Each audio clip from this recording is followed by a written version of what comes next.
175 రావాలనే ఉద్దేశంలో భాగంగానే జగన్మోహన్ రెడ్డి గారు పెట్టుకున్నారు కాబట్టి అక్కడ చిన్న చిన్న తేడాలు అంటే కార్యకర్తలకు కానీ లోకల్ గా ఉన్నటువంటి లీడర్లకు కానీ కొత్తగా ఎమ్మెల్యేలు అయినారు కాబట్టి కొత్తగా ఎమ్మెల్యేలకు అనుభవం లేక ఆ ప్రాంతంలో ఉన్నటువంటి కార్యకర్తలు సఖ్యత లేక ఏదైనా ఇబ్బంది ఉంటే వాళ్ళు నిజంగా ఓడిపోతారేమో అనే పరిస్థితి వస్తుంది అనేటుకుంటే పక్క నియోజకవర్గానికి మారిస్తే అక్కడ ఉన్నటువంటి కార్యకర్తలకు వీళ్లకు ఖచ్చితంగా ఆ తేడా ఉండదు కాబట్టి ఈ నియోజకవర్గం నుండి ఈ తేడా ఉంటుంది కాబట్టి ఈ తేడాను సరిదిద్దడానికి కొంచెం పక్కకు మారుస్తున్నారు తప్ప వీళ్ళు అనుకున్నట్టు ఏదో దళితులను మారుస్తున్నారు, ఆ దళితులకు అన్యాయం చేస్తున్నారు, పార్టీలో మాకు చాలా ఇబ్బంది పెడుతున్నారు, రకరకాలుగా ఊహించుకోవడం, రకరకాలుగా పేపర్లలో టీవీలలో రాయడం, వాళ్ళకి ఇష్టం వచ్చినట్టు వాళ్ళు వర్ణించుకుంటున్నారు. కానీ వాళ్ళు అనుకున్నట్టు అక్కడ జరిగే పరిస్థితి లేదు.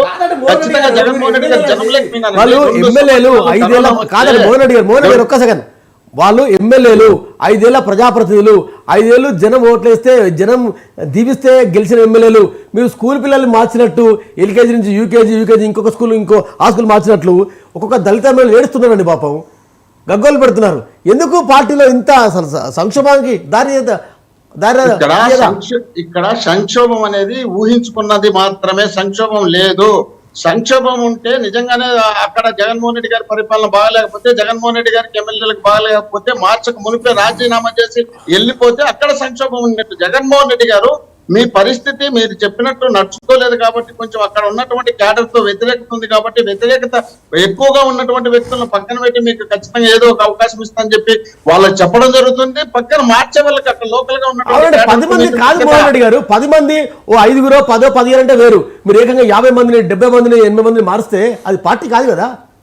ఇప్పుడు మేము గవర్నమెంట్ కోసమే ప్రయత్నం చేయలేదు కదా. 175కు 175 రావాల్సినప్పుడు 70 మార్చొచ్చు, 80 మార్చొచ్చు, 10 మార్చొచ్చు, 20 మార్చొచ్చు. దాన్ని ఎందుకు అనుకోకూడదు? మనము కేవలం అధికారం కోసం అధికారం కోసం కాదు. 175 వాళ్ళే ఒప్పుకుంటుండ్రు, వాళ్ళ యొక్క పనితీరు వాళ్ళ పర్ఫార్మెన్స్ కరెక్ట్ లేదని చెప్పేసి వాళ్ళంతా సుపరిపాలన అందించినప్పుడు క్యాండిడేట్ ని మార్చే అవసరమే లేదు, ఆ దిశగా ఆలోచించే అవసరం కూడా లేదు. ఎందుకంటే ఏం జరిగిందంటే వాళ్ళు చెప్పింది కార్యకర్తలకు ఎమ్మెల్యేకు మధ్య ఎమ్మెల్యేలకు కార్యకర్తల మధ్య పడలేదని చెప్తే ఎమ్మెల్యేలు దోచుకుంది కారణకర్తలకు ఓట్లేదు, కార్యకర్తలు దోచుకుంది ఎమ్మెల్యేలకు ఓట్లేదు. ఆ యొక్క దోచుకున్న పంచుకోవడంలో జాప్యం జరిగి తేడాలు జరిగి వాళ్ళ మధ్యలో వచ్చినట్టు వైరము అదొక కారణం. అయితే ప్రజల్ని అక్కడ ఏ వ్యాపార సముదాయం అయినా చెప్పిన కానీ ద్వారా డైరెక్ట్ జగన్మోహన్ రెడ్డి గారు అందించినారు కాబట్టి ఇక్కడ దోచుకునే అవకాశం మాట్లాడమని చెప్పండి.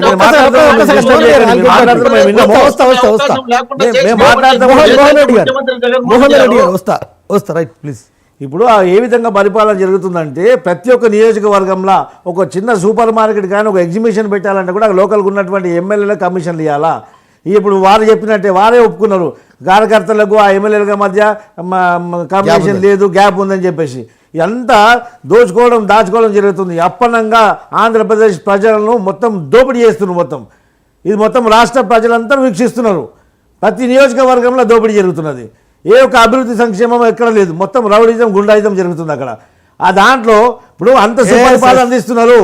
ఏమంటారు సచివాలయ కార్యదర్శులు పెట్టినాము, అన్ని పథకాలు పెట్టినాము, అంతా సుపరిపాలన అందిస్తున్నారు. 1-2 క్యాండిడేట్లు మార్చాలా? 50 క్యాండిడేట్లు మార్చే అవసరం ఏమొస్తుంది? ఈ రోజు వాళ్ళు ఏమైపోయారు? ఈ రోజు వైసీపీ ఎమ్మెల్యేలకు క్యాండిడేట్లకు ప్రజల ఓటికి ముఖం లేదు. అది జగన్మోహన్ రెడ్డి గమనించారు. వాళ్ళకు ఇంటెలిజెన్స్ రిపోర్ట్ కూడా దానివల్లనే మొత్తం క్యాండిడేట్లను మారుస్తూ అది పెద్ద తలనొప్పిగా అయిపోయింది. జగన్మోహన్ రెడ్డికి మార్చినాము, అనౌన్స్ చేసినాము, మార్చకపోతే బాధ, మార్చకు బాధ, ముందు పోతే వెనక పోతే బాయ్ అన్నట్టు పరిస్థితి జగన్మోహన్ రెడ్డి మాట్లాడవచ్చు. బాజీ గారు ఒక సీనియర్ పొలిటీషియన్ చెప్పండి, నిజంగా మార్పులు చేర్పులు ఇందాక కోటేశ్వరరావు గారు విశ్లేషణ చేశారు. కర్ణాటకలో ఏం జరిగింది, తెలంగాణలో ఏం జరిగింది, రేపు ఏపీలో ఏం జరగబోతుందంటే మనం కోటేశ్వర గారి వాదంతో మనం ఏకీభవించవచ్చండి ఖచ్చితంగా. ఎందుకంటే ప్రయోగాలు చేయటం అనేది రాజకీయ పార్టీలు చేస్తాయండి. ఆ ప్రయోగాలు విఫలం చెందినప్పుడు ఆ అనుభవాన్ని ప్రజలు గమనిస్తారు. అదేవిధంగా రాజకీయ పార్టీలు కూడా